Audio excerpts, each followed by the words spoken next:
Eu vou começar contando uma pequena história, um conto japonês que fala muito sobre a vida. Contam que numa pequena cidade, no centro da praça, tinha um lago, uma fonte.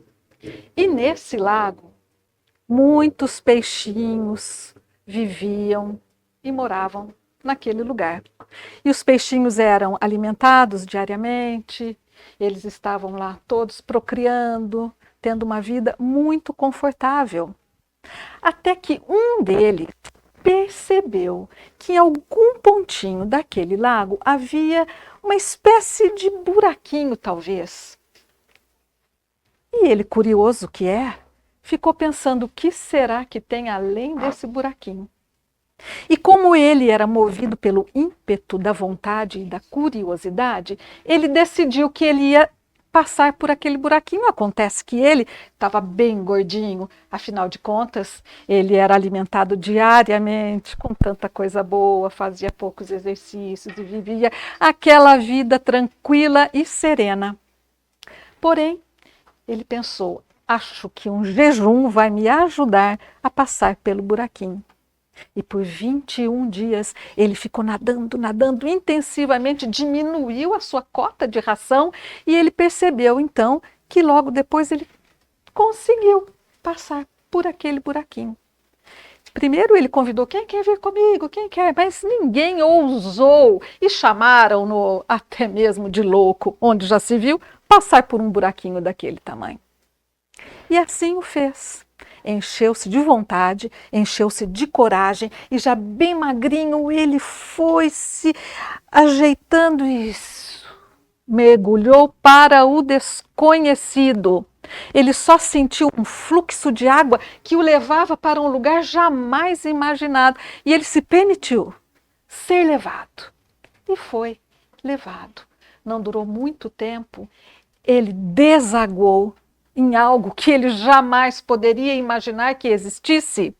Um ribeirão que para ele já era imensamente grande. E esse ribeirão, serpenteando as pedrinhas do caminho, desagou num rio. Ah, um rio! Meu Deus! Como expressar aquela maravilha daquilo que ele não conhecia? Um rio caudaloso, com outros peixes tão diferentes dele. E ele então permitiu-se ser levado por aquele fluxo. E ele então foi sendo levado e as águas aumentavam cada vez mais. E era tão grande e tão abundante que durante algum tempo ele percebeu que aquele rio desaguou então no mar. Ah, um mar. Um oceano de infinitas possibilidades e diversidade, algo que jamais ele poderia sequer imaginar, e ele só pensava nos seus companheiros que ficaram no laguinho. Então ele pensava, eu preciso voltar, eu preciso contar para eles que além do lago existem coisas maravilhosas, belezas inenarráveis, vida em abundância. Então ele fez o caminho de volta. Nadou, nadou, nadou, nadou e um tempo depois voltou, passou pelo buraquinho e lá estava ele. Você viu? Você viu? Sabe o que eu tenho para te dizer? E saiu com tanta euforia tentando contar para todos, mas ninguém quis ouvi-lo. Todos estavam tão preocupados em descansar, distrair-se, comer, dormir, relaxar, olhar para cima e ver aquele céu estrelado. E ele então foi chamado de louco. Ele ficou tão desapontado, o coração dele ficou tão pequeno, ele falava, vocês não podem imaginar o que existe além do laguinho. Mas nada daquilo convenceu as pessoas, afinal de contas, elas não viram. Elas não sentiram e também não tinham a menor vontade de sair daquele lugar. Foi assim que o peixinho, agora desperto, conhecedor do universo, das profundezas do oceano e da maravilha do céu estrelado, de toda a Via Láctea, que ele conseguia observar do lugar onde ele estava, decidiu então que o caminho dele deveria ser solitário, que talvez ele não pudesse contar com ninguém, e que só faz o caminho quem está realmente disposto a abrir mão, talvez do conforto, talvez da preguiça, talvez da rotina, da mesmice, talvez das crenças de que não existe mais.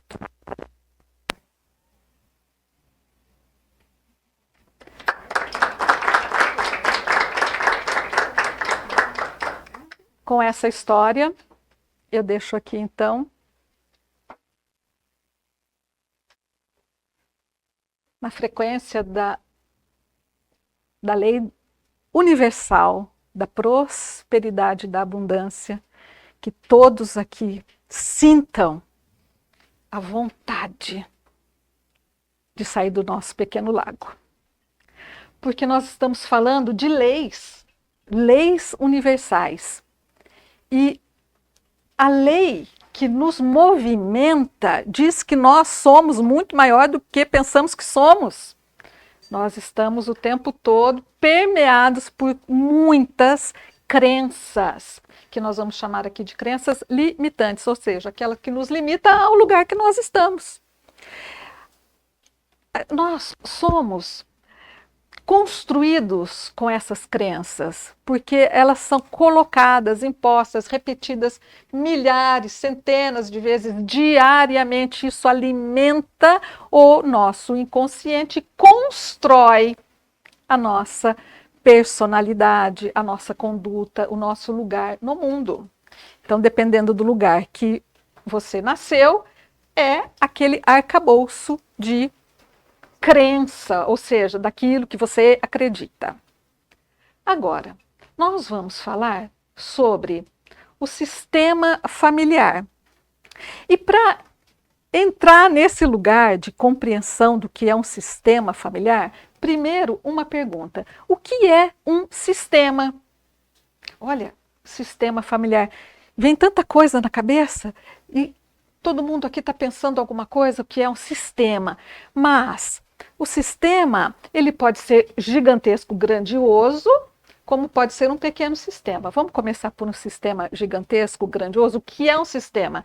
São leis universais que atuam em cada um de nós, independentemente da nossa vontade. Isso é um sistema. Quer ver um exemplo de uma lei universal, pelo menos aqui do planeta? A lei da gravidade. Faz parte desse sistema terreno, pelo menos aqui do planeta Terra. Essa lei funciona e depende de eu querer ou não, funciona. O nosso corpo é composto por diversos sistemas. Vamos pegar um sistema só? Sistema respiratório. É um conjunto de órgãos e células e infinitas moléculas que compõem aquilo que vai fazer com que eu respire. Pronto, ali está incluído pulmão, as vias aéreas e tantas outras coisas. Isso compõe um sistema. Eu não penso, eu respiro e aquilo tudo funciona. E isso pertence a mim. O meu corpo é composto de diversos sistemas, o esqueleto, a parte óssea, enfim. Mas aí, independente de tudo isso, do sistema, do meu corpo físico, eu pertenço muito antes de tudo isso a um sistema que nós vamos chamar aqui, que é o sistema familiar, composto por leis universais que atuam independente da nossa vontade, e a gente nem percebe. Então, esse sistema familiar, ele é composto por todos aqueles que vieram antes, muito antes de nós. E esse sistema maravilhoso, ele funciona com leis, regras, ordens, que Bert Hellinger, juntamente com toda a equipe que ele trabalhou e estudou e pesquisou ao longo da vida, para ele chegar onde ele chegou, que é a constelação familiar, teve muita gente atuando, trabalhando, e a pesquisa dele foi grandiosa ao longo da vida dele. Então, o que ele vai pensando, observando, observando, observando, e compõe, então, essa orientação que a gente vai trazer como constelação familiar. Então, ele falou, gente, para viver em família existem leis, existem regras. E ele, então, denominou, vamos ver como é que ficou, e ele, então, denominou essa todo mundo enxerga aí? Ordens do amor. Ele vai dizer que é um tripé. Esse tripé mantém a família em ordem, organização, para que você nasça, prospere, cresça, evolua. Você tem que estar em equilíbrio com essas ordens do amor. E olha o que ele diz. Ele diz, o dia a dia de muitas famílias mostra que não basta que nos amemos reciprocamente.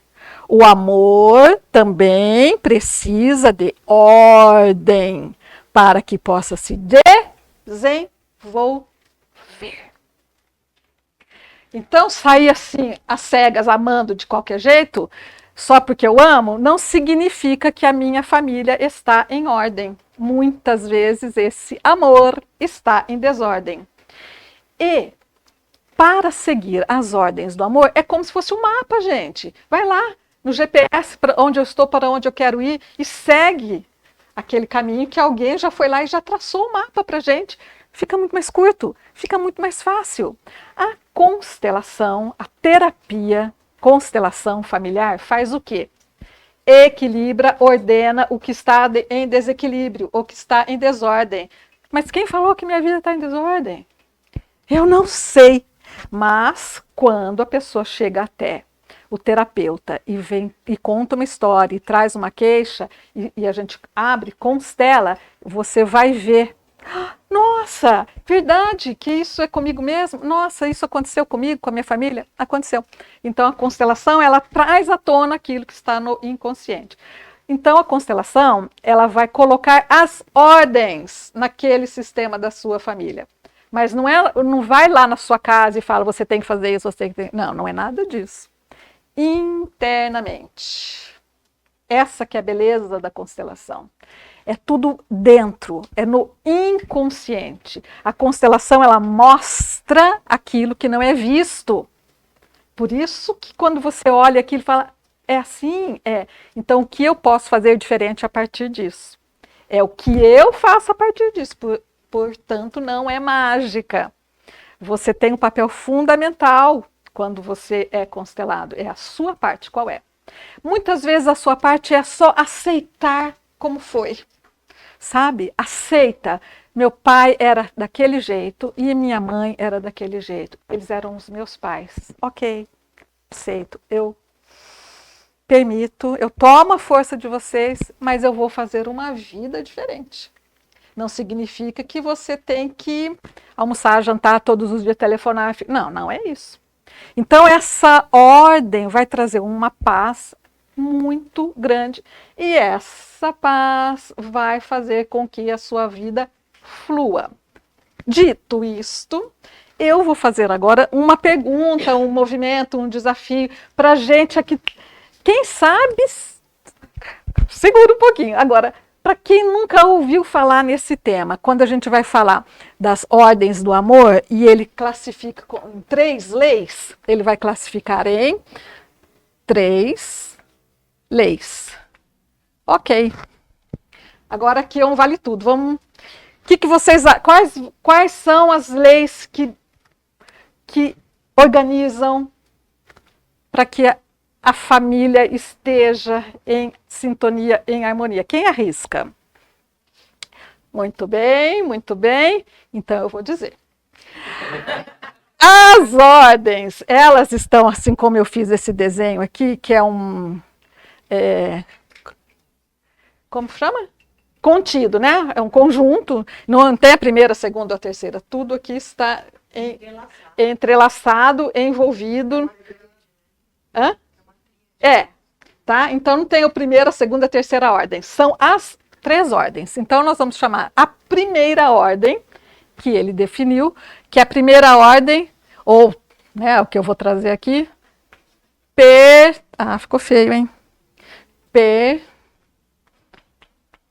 Pertencimento. Primeira ordem, pertencimento. A outra ordem que ele vai chamar de precedência. E a outra ordem que ele vai chamar de equilíbrio de troca. Faz sentido, gente? Já começa a criar alguma coisa, formando alguma ideia sobre isso? As leis são essas: pertencimento, precedência, equilíbrio de troca. Então, estou falando aqui de muita pesquisa para se chegar nesse contexto e ver os resultados disso, tá? Então, aqui é uma parte científica. Precedência. Precedência. Olha a palavra. Precedência ou hierarquia. Aquele que chega primeiro tem precedência na hierarquia, numa escala. Então, vamos pegar um exemplo de família? Quem vem primeiro que você? Pai e mãe. Ok. Na família, filho, pai e mãe. Avós e assim sucessivamente. E quem é o menor nessa família, depois de você? Os filhos. Então, eu trouxe esse exemplo aqui, que é muito significativo, serve para várias discussões, vários pensamentos. Então, aqui, precedência. Quem veio antes tem o lugar na família. Então, o que nós temos que observar para que haja esse equilíbrio é lembrar qual é o seu lugar na sua família. E não desrespeitar esta lei que atua nesse sistema, independentemente da sua vontade, sem que você perceba. Esta lei, ela está atuando o tempo todo, assim como a lei da gravidade que eu falei, eu não vejo, mas está funcionando, está atuando em mim. E a lei da precedência também na família. Quando acontece uma troca de lugar, ou então uma pessoa, o filho, querendo ser maior no aspecto de querer mandar no pai ou na mãe, existe aí um desequilíbrio, um desajuste. A vida não vai fluir. E eu estou explicando assim, muito sintetizado. Imagina que isso para o curso, a gente vai falar disso durante um ano, não só falar, como também exemplificar e vivenciar e aprender pelo corpo, porque a memória do corpo na memória do corpo que a gente aprende. Então eu posso falar e você sair daqui e esquecer. Mas quando você vive e passa pelo corpo, você aprendeu. E é maravilhoso isso, né? Então ele vai olhar para essa lei aqui da precedência. Quando os filhos tomam lugar que não são de filhos, então vai acontecer essa desordem dentro do sistema familiar. Mas eu não conheço meu pai. Ah, meu pai morreu. Eu era muito pequeno e assumi o lugar do meu pai. A minha mãe mesmo falou, agora você é o homem da casa. Então, esse filho sai de um lugar e vai para um outro lugar que não é dele. Então, ele vai carregar pesos, responsabilidades, culpas e doenças, porque ele está fora do seu lugar. Se o pai morreu, gratidão, meu pai, você tem um bom lugar. A minha mãe ficou viúva, não significa agora que eu estou casado com meu pai ou vice-versa. Então, são esses lugares no sistema que a gente ocupa para que você tenha uma vida que vá no fluxo da vida e não que te limite, te retenha e te puxe cada vez mais para trás. Então, olhar para você. É o primeiro, segundo, terceiro filho? Qual o seu lugar na família? O filho, o filho mais velho, ele vem com uma função, uma missão muito diferente do filho mais novo, ou do caçula. o filho mais velho, o primeiro filho, é que torna um casal uma família. Antes era um casal. Quando vem a criança, então temos ali uma família. E esse primeiro filho, ele vem na sua memória com determinadas tarefas que ele já sabe sem saber. Então, o primeiro filho, ele é mais responsável, ele lidera, tem mais liderança. E esse primeiro filho também, ele alivia a vida dos outros irmãos, porque vai ficando mais leve para os outros irmãos. Então, quem é caçula aqui vai ser, nossa senhora, estou nadando, é mel na sopa. E o filho mais velho está lá, trabalhando, lutando, olhando para a vida e todas as outras coisas que ele vai querendo desbravar. Mas pode ser também que houve mortes antes do seu nascimento e você nem sequer imagina. Talvez nem mesmo a sua mãe e o seu pai saibam que teve crianças não nascidas e você não é o primeiro, ou não é o segundo, nem o terceiro. Existe um buraco, algo naquela família que fica travado, que fica esquisito, que não anda. Então, a constelação muitas vezes aponta essas falhas e mostra, por exemplo, que na ordem, quem está fora do lugar. Numa constelação em grupo, por exemplo, fala, entra aqui, como você se sente nesse lugar? Nossa, confuso, estranho, meu corpo dói. Então, esse não é o seu lugar. E aqui? Nossa, um conforto. Então, você está fora do seu lugar. Muitas vezes, segurando pesos que não são seus. Falei aqui rapidamente da precedência. Então, olhar para pai e mãe são os grandes. São os grandes. Quando você nasceu, a sua mãe já sabia muita coisa, minha querida. O seu pai já tinha vivido. Então, não queira ensinar o que é certo e o que é errado para os seus pais, porque eles têm essa noção de que é certo ou é errado. Não importa que eu não tenha a dinâmica da tecnologia que todo mundo tem, mas no meu tempo não tinha. Então, eu não sei certas coisas de tecnologia, dirigir, mas eu sei, eu já tenho, estou adquirindo uma sabedoria, mesmo que você me condene. Bom, então aqui nessa precedência de lembrar de quem é. E a outra lei, pertencimento. Pertencimento. Quem aqui já se sentiu o peixinho fora d'água, mas não lá no oceano, fora d'água mesmo, pulou do lago e não acha um lugar no mundo. Porque aqui não tá bom. Aqui não também tá bom. Aqui eu sou esquisito. Aqui me chamam de louco. Aqui me chamam de ovelha negra. Qual é meu lugar no mundo? Não me sinto incluído na minha família. Todo mundo é loiro, eu sou preta.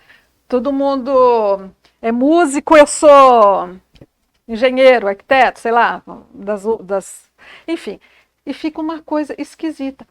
Então, todo mundo tem direito a pertencer a uma família. E os adotados? E os bastardos? E os que não nasceram? E os loucos? E os doentes? E o ladrão, o bandido, o homicida? Pois é. Como que a gente faz com essas pessoas? Todos eles precisam encontrar o seu lugar na família, no mundo. Eu pertenço a, e o sobrenome do pai e da mãe. Muitos que são adotados no primeiro dia de nascido não sabem. Nós temos história muito recente.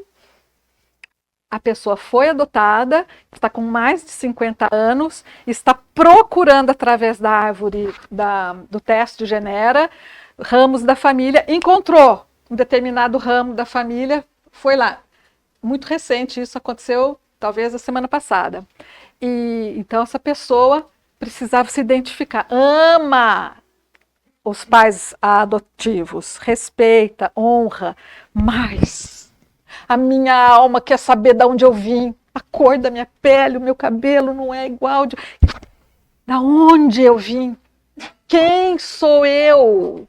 Porque o meu corpo grita pelas memórias e pelas heranças genéticas e emocionais.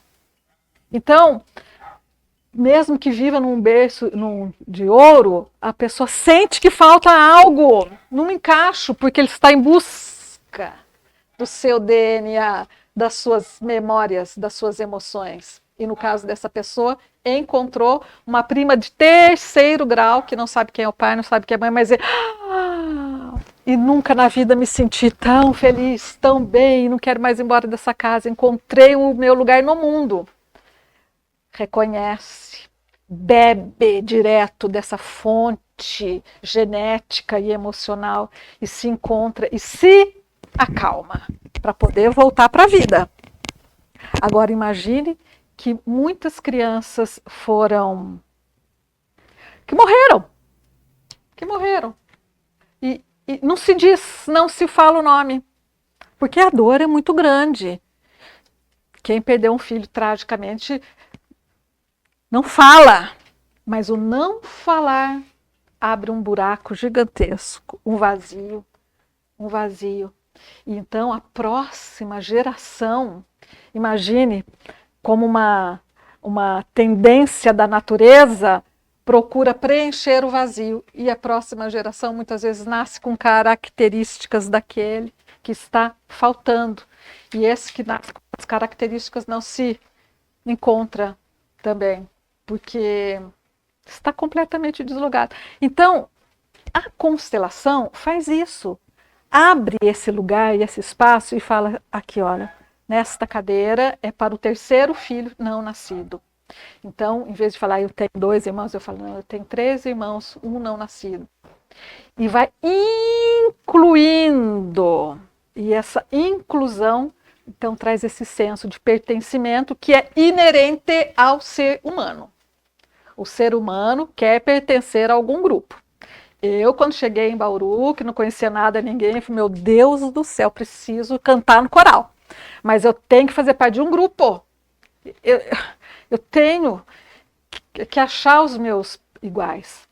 Então, é isso. Então, esse senso de pertencimento é inerente ao ser humano e toda família busca, toda pessoa busca o seu lugar na família.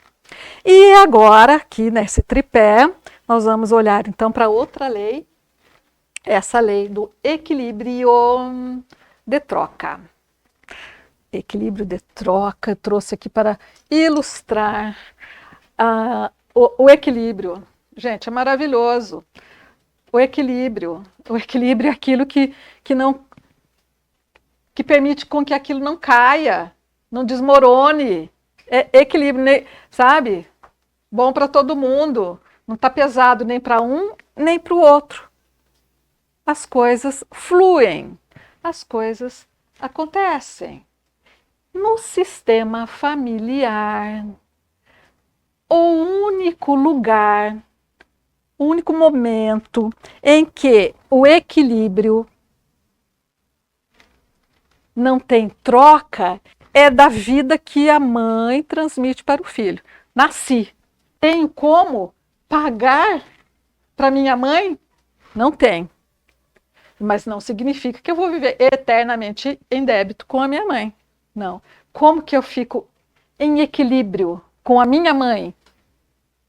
Como eu fico em equilíbrio com a minha mãe? Fazendo uma boa vida. Olha que maravilhoso. Fazendo uma boa vida. No sistema familiar, é assim, a mãe, os pais, 50% genética do pai, 50% genética da mãe. Você chega na vida.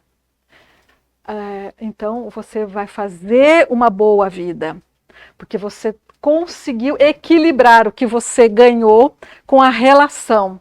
Agora, pode acontecer de muitas vezes não estar em equilíbrio dentro da família, fazendo coisas que não te pertencem, que não é para você fazer, não sabendo dar, muito menos receber. Então, esse equilíbrio é fazer aquilo que te cabe. E no dia a dia, na correria, na distração, a gente está fazendo mais do que nos cabe. Então, para que eu possa ter uma vida em equilíbrio com o meu sistema familiar, eu posso transmitir a vida através de outra vida tendo um filho, ou caso eu não tenha filho, eu posso transmitir através de bons projetos, realizações, porque nós somos o sonho dos nossos ancestrais. Você acha que a sua bisavó ou a sua tataravó queria que você vivesse na sofrência, na miséria, na doença? Não.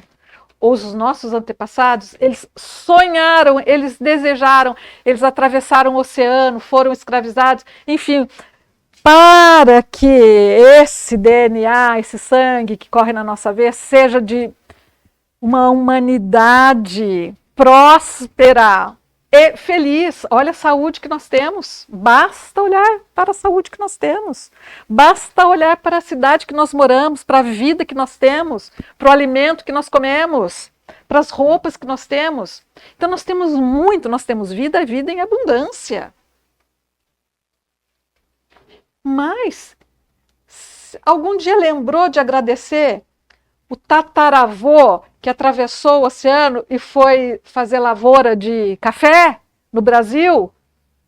Puxa vida, gratidão. Eu não te conheço, meu querido bisavô, mas por você eu tenho uma vida boa. Então eu me coloco em equilíbrio com os que vieram antes de nós. Então, olhar para isso aqui é uma organização da minha vida no meu sistema para que a minha vida flua.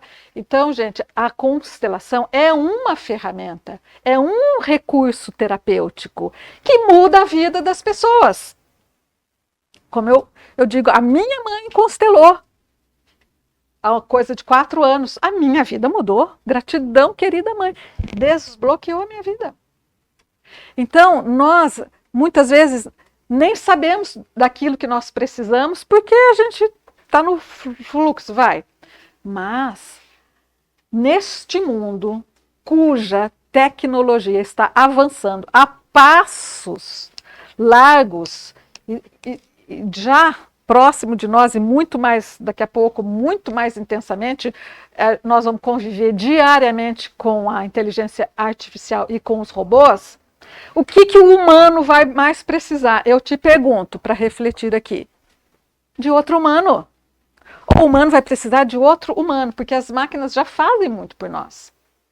Mas muitos humanos não estão preparados para as mudanças, as transformações. E a profissão terapeuta é uma das profissões do futuro. Eu diria mais, do presente. Porque as questões da saúde mental, haja tendo em vista o número de farmácias que se tem num quadrilátero, significa que nossa saúde mental está muito comprometida. Então, entender isso, gente, encurta caminho. É o GPS, vai lá, pum, cheguei, resolve. E mais do que resolver a sua vida, resolve, alivia a dos filhos, netos e bisnetos que você nem imagina que você vai ter, como os nossos ancestrais. Nem imaginava que eu ia ser essa pessoa linda, maravilhosa que eu sou. Mas, se você se prepara, você vai ter o seu bisneto mais lindo e maravilhoso ainda. Por quê? Minha avó limpou, desmatou, porque agora a gente não vai mais desmatar a floresta, mas a gente vai limpar esse terreno árido, árido das emoções que nós vivemos, dos conflitos, das perturbações emocionais, que são muitas. E a gente tem sido bombardeado por isso. Então, mostrei aqui essas leis, todas elas interligadas, agindo, atuando, sem que você perceba e mesmo que você não saiba. E interagindo o tempo inteiro.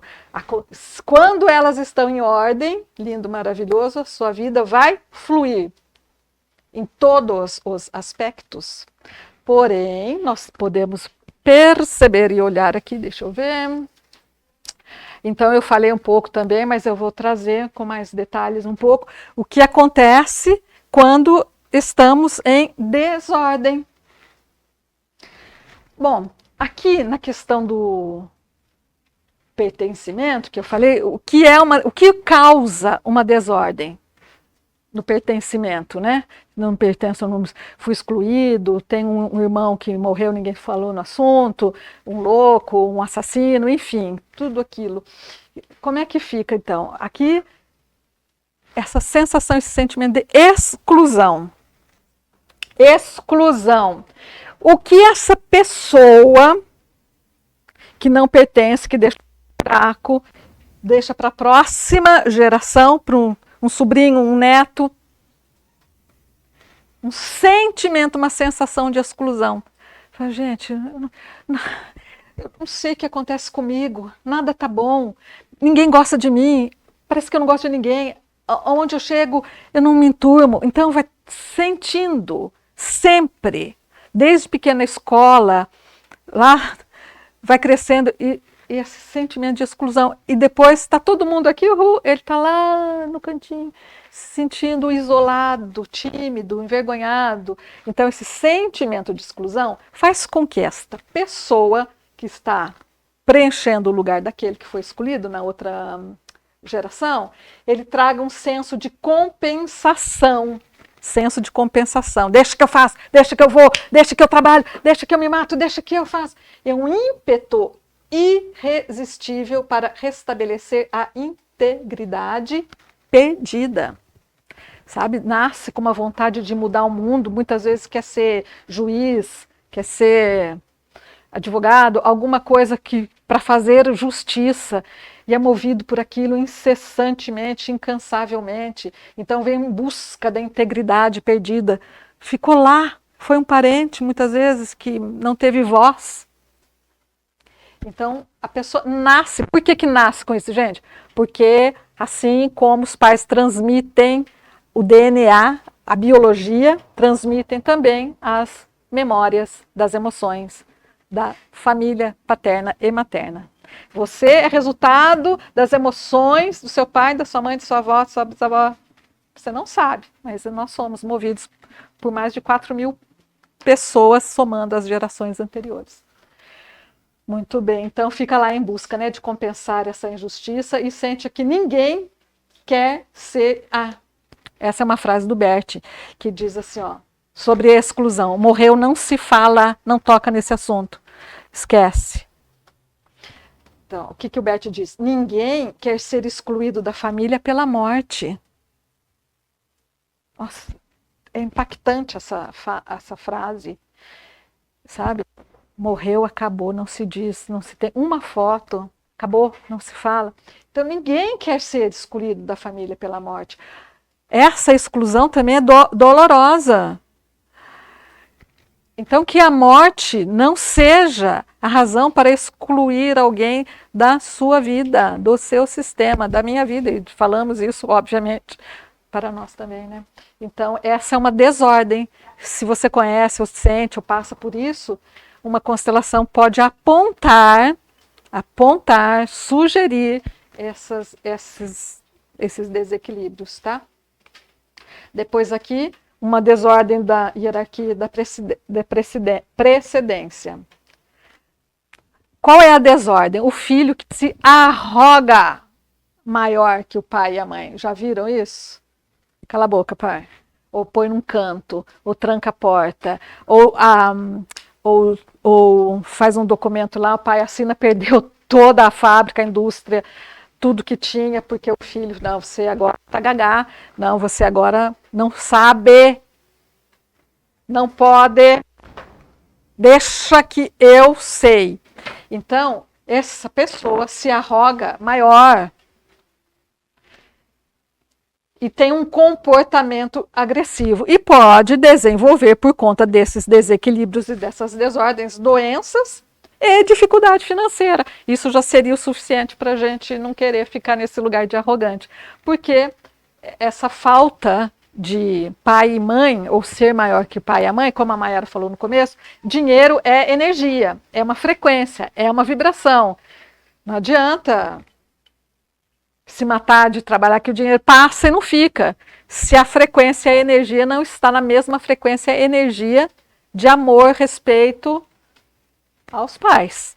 Isso, gente, é um estudo sério, profundo, que é bom que a gente saiba.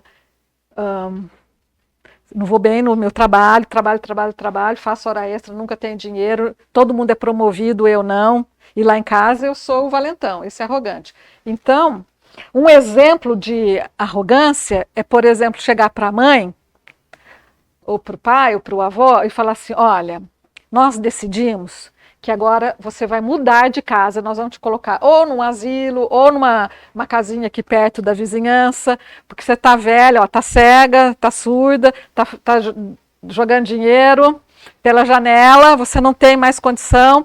Tira os pais daquele lugar, porque a casa, quando a pessoa está mais velho, é o lugar de segurança, de memórias, de história. Eu conheço todo, sei onde está o prato, minha mãe está cega, mas sabe tudo onde estão as coisas. Por quê? Porque conhece a casa dela, tira ela de lá. Uma depressão, uma tristeza, uma doença, enfim. Então, esse filho é arrogante. Esse exemplo de querer mudar os pais da casa é uma desordem no sistema familiar. Dá licença um pouquinho. Então, quando é assim, onde fica o caráter, né? Porque isso é falta de caráter, né? Porque a pessoa já é desonesta e tem coragem de fazer isso, passar a perna, às vezes, dos outros irmãos, enfim. Então, tudo de passado que vem também, então... Bom, aqui a gente está olhando, então, nas ordens, nós estamos falando das desordens, daqui a pouquinho eu chego lá, porque daí a gente abre para a conversa. Então, trouxe essa imagem aqui de uma desordem de hierarquia e precedência, fora do lugar. E a outra desordem aqui do equilíbrio de troca. Olha, gente, uma desordem, eu sou mal recebedor. Já agradeceu hoje? A água que você bebeu? Abre a torneira e tem água. Você inspira e tem ar. Gratidão, querido sistema respiratório que está funcionando maravilhosamente. Então, por exemplo, vem alguém e fala: deixa que eu seguro a sua sacola. Não, obrigado. Não sei receber uma gentileza. Como que eu posso estar em equilíbrio se eu não sei sequer receber? Não sei sequer doar um sorriso, um tempo, um calçado, um minuto de paciência. Então, um equilíbrio entre dar e receber, tanto no sistema familiar como na vida. Esse desequilíbrio vai gerar, então, pouco amor, pouco dinheiro. Olha o dinheiro aqui, de novo. Se eu sou um mau recebedor, se eu não agradeço a vida que eu recebi do pai e da mãe, do homem que parou no trânsito a hora que eu estava atravessando a rua e falou para... E eu passei e ele parou. Gratidão, moço, obrigada. É uma gentileza, é mínimo, é pouco. Mas para ser um bom recebedor, você também tem que ser um bom doador. Para que a vida flua, esteja em equilíbrio. Gente, eu nunca pensei nisso. Começa a pensar. Começa a pensar. Porque são coisas aparentemente pequenas, mas é o que muda o fluxo da vida. Então, um mau recebedor vai ter pouco amor. Você nunca vai me amar o suficiente. Nossa, você faz... Não, nunca nada está bom. Como é que chama aquilo? Só reclama. Reclama o tempo inteiro. Ouça o que você está dizendo, para ver quanto que você está reclamando e quanto que você está sendo durante o dia. Normalmente a gente começa a observar o outro, né? Nossa, quando reclama, nossa, só reclama, só reclama.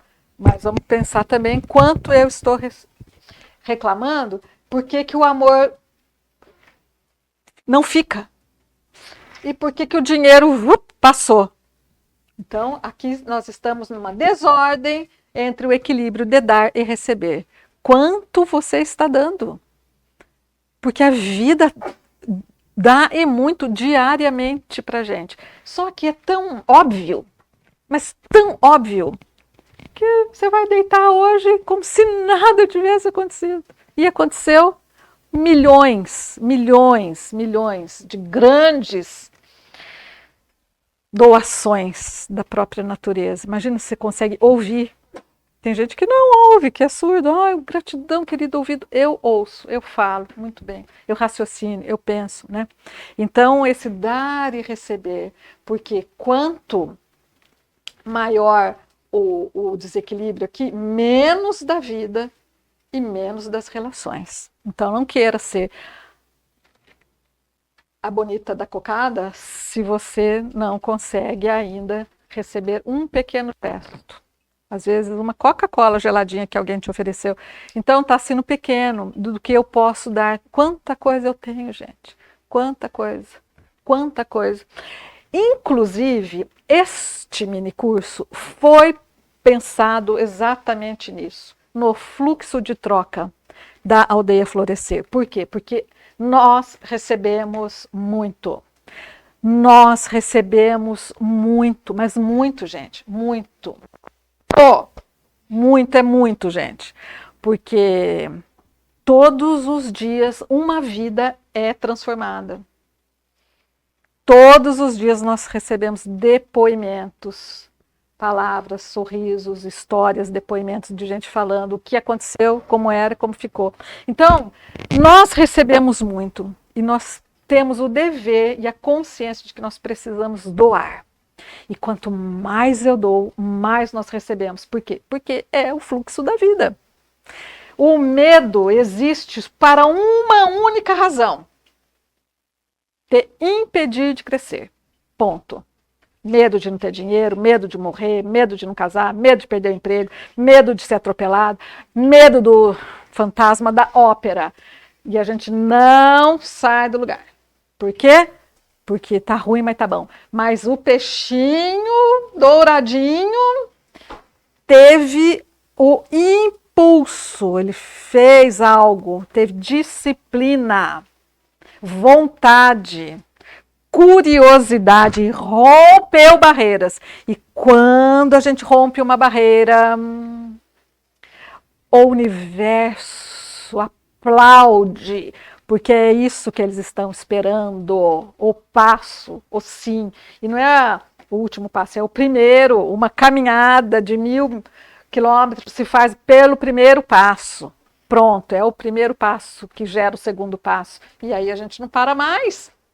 E eu falo sempre, o slogan dessa cidade de Bauru, cidade sem limites. Se a cidade não tem limites, por que eu vou ter? Não podemos, me recuso. Sem limites, gente, sem limites. Porque a nova era, tá aí, é o passo. Olha a transição acontecendo, você não sabe se está aqui ou se já está aqui. As coisas estão... para onde eu vou? Para o velho ou para o novo? Ah, o novo assusta, claro, o novo assusta. Por quê? Porque eu sou ignorante. Quando eu ignoro, eu tenho medo. Quando eu tenho mapa, quando eu conheço, eu me libero. Então...